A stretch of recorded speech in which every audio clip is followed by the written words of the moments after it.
I am the Tofu Golem. Please enjoy the video. In this video, I will explain how to make paper-made things. First, gather your essential materials.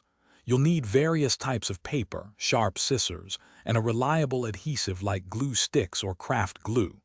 Next, select a project that matches your current skill level, whether it's a simple origami fold or a more complex paper sculpture.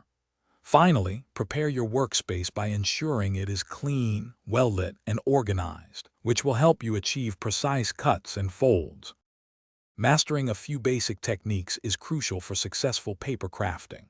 Start by learning fundamental origami folds like the valley and mountain folds, which are the building blocks for many designs. Practice precise cutting with a craft knife and a cutting mat, or use sharp scissors to achieve clean, crisp edges. Additionally, understanding how to score and crease paper properly will allow you to create sharp, professional-looking folds and lines in your projects. To elevate your paper crafts, consider these advanced tips and tricks. Experiment with various paper weights, from lightweight tissue paper to heavy cardstock, to see how they affect your project's structure and appearance.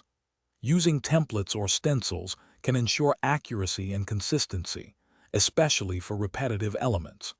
Don't forget to incorporate embellishments such as glitter, decorative stamps, or colorful ribbons to add unique flair and personalize your finished pieces.